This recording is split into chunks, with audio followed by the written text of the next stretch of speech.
حضرت عبداللہ بن عباس رضی اللہ تعالیٰ عنہ سے روایت ہے، فرماتے ہیں کہ پیارے حضور صلی اللہ علیہ وسلم کا مبارک ارشاد ہے کہ اللہ رب العزت اپنے بندے کی توبہ پر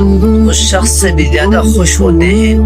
جس شخص کی اونٹنی ایک ویران جنگل میں گم ہو جائے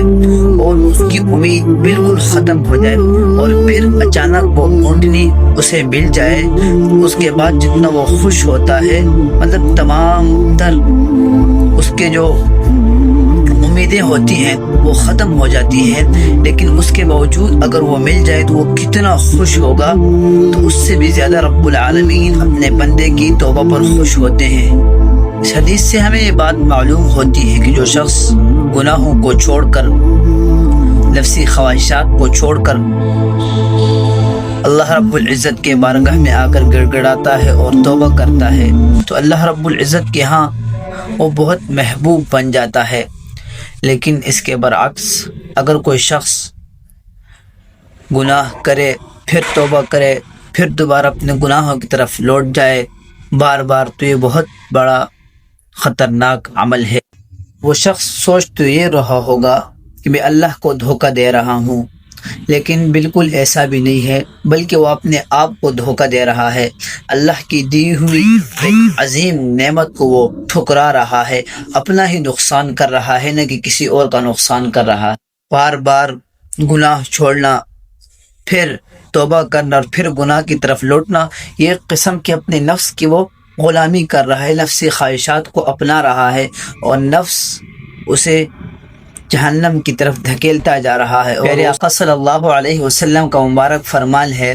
عقل مند شخص وہ ہے جو اپنے نفس کو قابو میں رکھے اور اپنے مرنے کے بعد کی زندگی کے لیے نیک اعمال کرے، اور عاجز اور بے شخص وہ ہے جو اپنی نفسی خواہشات کے پیچھے چلے اور پھر اللہ سے امیدیں لگائے۔ اللہ غفور الرحیم ہے۔ آج کا میرا پیغام ہے شاہ سوار بھائی کے نام، جو کچھ عرصے قبل دین سے ہٹ کر ویڈیوز وغیرہ اپلوڈ کرتے تھے جو اسلامک کنٹینٹ نہیں ہوتا تھا، لیکن پھر انہوں نے توبہ کی اور سوشل میڈیا پہ آئے اور انہوں نے کہا کہ آج کے بعد میں کوئی غلط چیز اپلوڈ نہیں کروں گا، انہیں دین کے اندر آؤں گا۔ تو بہت ہی ہمیں خوشی ہوئی کہ ہمارے ایک مسلمان بھائی کو اللہ رب العزت کی یاد آ گئی اور اللہ رب العزت کے سامنے گڑ گڑایا اور اللہ نے اسے ایک اچھے کام کی طرف دعوت دی۔ تو یہ اللہ رب العزت کی طرف سے ایک انعام تھا، ان کے لیے ایک تحفہ تھا۔ یہ اللہ رب العزت کے لیے تھا، نہ کہ وہ اپنے آپ پر وہ خود بھی کچھ بھی نہیں کر سکتا تھا، یہ اسے اللہ رب العزت کا احسان سمجھنا چاہیے۔ لیکن 3-4 دن ہو گئے، سننے میں آ رہا ہے کہ انہوں نے مطلب یہ دوبارہ اعلان کیا ہے کہ میں نے پہلے اسلامک کنٹینٹ سے قبل مجھے زیادہ عزت ملتی تھی، شہرت ملتی تھی، پیسہ ملتا تھا، لیکن اب مجھے کوئی عزت نہیں دیتا۔ تو یہ بہت غلط بات ہے، بہت ہی بے عقلی اور ناسمجھی والی بات ہے کہ آپ نے اللہ پر احسان نہیں کیا، بلکہ آپ نے خود اپنے لیے ایک اچھا راستہ اختیار کیا تھا اور اللہ رب العزت کی توفیق سے ہوا تھا۔ لیکن اب اگر آپ یہ کہہ رہے ہیں کہ مجھے عزت نہیں مل رہی، شہرت نہیں مل رہی، تو آپ نے کیا اسلام عزت اور شہرت کے لیے اور اچھی چیزیں اپلوڈ کرنا شہرت کے لیے کی تھی یا نہیں؟ اگر شہرت کے لیے کی تھی تو پھر اس کا تو کچھ فائدہ ہی نہیں۔ اگر آپ نے اللہ کی توحید بیان کرنے کے، اللہ رب العزت کے سامنے کل قیامت کے دن پیشی سے ڈر کی وجہ سے کیا تھا، یہ بہت ہی اچھی بات تھی۔ لیکن آپ کو پھر کیا ہو گیا کہ آپ کہہ رہے ہیں شہرت نہیں مل رہی؟ اس دنیا کے اندر عزت اور ذلت اللہ کے ہاتھ میں ہے۔ قل اللہم مالک الملک تؤتی الملک من تشاء وتعز من تشاء وتذل من تشاء بیدک الخیر انک علی کل شیء قدیر، کہ عزت بھی اللہ دیتا ہے، ذلت بھی اس کے ہاتھ میں ہے۔ اگر آپ زیادہ سے زیادہ ویڈیوز اپلوڈ کریں، زیادہ سے زیادہ پیسہ کمائیں، لیکن اگر اللہ نے آپ کو ذلیل و خوار کرنا ہوگا تو اس میں 1 منٹ 1 سیکنڈ بھی نہیں لگے گا۔ آپ نے رجب پٹ کا حال دیکھا، صحابہ کرام کی توہین کی، لیکن رب العالمین نے انہیں اس دنیا کے اندر ذلیل و خوار کر دیا۔ تو خدا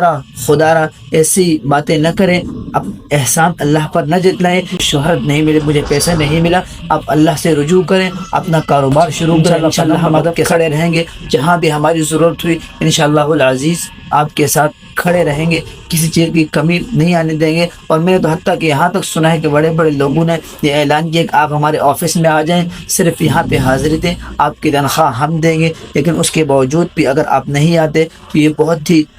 بیوقوفی اور ناسمجھی والی بات ہے، اور کل اس کے بارے میں آپ سے قیامت کے دن پوچھا جائے گا۔ تو خدا را خدا اپنے پاؤں پہ خود کلہاڑی مت مارے۔ وہ جو حضرت عمر کے دور میں ایک شخص نے اسلام لایا تھا اور پھر گورنر تھا بڑا، اور پھر اسلام لانے کے بعد اس نے کعبہ میں طواف شروع کیا، اور ایک مسلمان شخص نے غلطی سے اس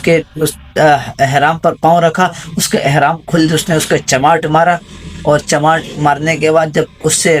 قصاص کا مطالبہ کیا کہ اسے بھی ایک چماٹ مارا جائے گا اسے، تو اس نے کہا